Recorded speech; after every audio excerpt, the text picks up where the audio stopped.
À tous, bienvenue dans une nouvelle vidéo, 26 mars, 21h10, c'est l'heure à laquelle je la commence. Le coronavirus pourrait devenir saisonnier, prévient un expert américain.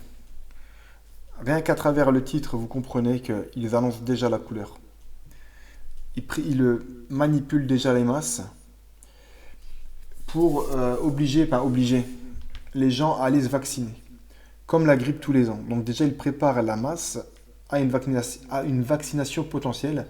Cette vaccination, même, je pense qu'elle pourrait devenir obligatoire dans la majorité des pays. C'est quasi sûr qu'elle deviendra obligatoire.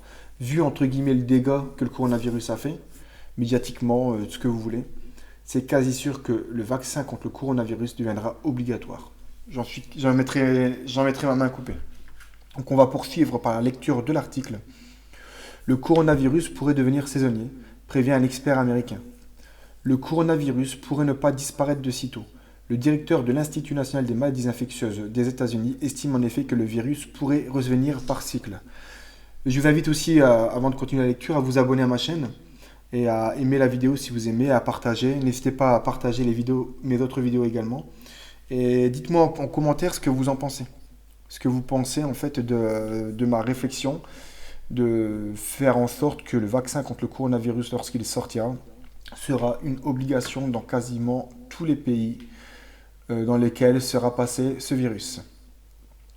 Je poursuis la lecture.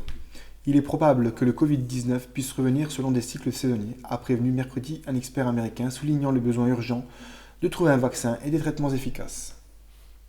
Directeur de l'Institut national des maladies infectieuses, Anthony Fauci a relevé lors du point presse quotidien de la Task Force de la Maison-Blanche que le coronavirus commençait à se répandre dans les pays de l'hémisphère sud où l'hiver arrive. S'ils connaissent une épidémie importante, il nous sera indispensable d'être prêts à faire face à un deuxième cycle, a mis en garde l'expert. Cela rend encore plus importante la nécessité de développer un vaccin, de le tester rapidement et de faire en sorte qu'il soit prêt et disponible pour ce prochain cycle, a-t-il ajouté. Donc, vous voyez ce que je vous dis ? Il nous prépare déjà inconsciemment à une vaccination de masse, et vu les dégâts que ça a fait, à une vaccination de masse obligatoire. Un vaccin qui se fait attendre. 2 essais cliniques sont actuellement en cours en Chine et aux États-Unis pour des vaccins qui pourraient ne pas être sur le marché avant 1 an ou 1 an et demi. Donc pour le prochain cycle en fait. Des traitements sont également à l'étude. De nouveaux médicaments et d'autres déjà existants, comme les antipaludéens chloroquine et hydroxychloroquine. Pour information, les autorités françaises ont autorisé l'hydroxychloroquine aujourd'hui ou hier, lorsque les patients présentaient des signes faibles. Ce qui est logique parce que quand c'est des signes forts, ça ne sert plus à rien. Il disait le contraire encore il y a quelques jours. Le docteur Fauci a laissé entendre que le Covid-19 se portait mieux par temps froid que dans un climat chaud et humide, faisant écho à une étude préliminaire chinoise allant dans ce sens. Cela s'expliquerait par le fait que les gouttelettes expulsées par les malades subsistent plus longtemps à l'air libre dans le froid et que les défenses immunitaires sont affaiblies en hiver. Comme la grippe. Autre explication potentielle, les virus se dégradent plus rapidement sur des surfaces chaudes. La couche de gras protectrice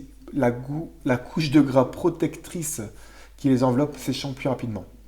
Des taux d'infection réduits ne sont pas pour autant synonymes d'éradication du virus. Près de 2500 cas de coronavirus ont ainsi été recensés en Australie, qui a déploré 8 morts jusqu'ici. Donc dites-moi ce que vous en pensez dans les commentaires. Moi je répète ce que je viens de dire. C'est quasiment sûr et certain qu'ils rendront obligatoire le vaccin du coronavirus et que 95% des gens iront courir comme ils courent actuellement pour aller acheter du PQ et des pâtes. Abonnez-vous et je vous dis à très bientôt pour une prochaine vidéo. N'oubliez pas de lâcher vos commentaires et de dire ce que vous en pensez. A bientôt, ciao.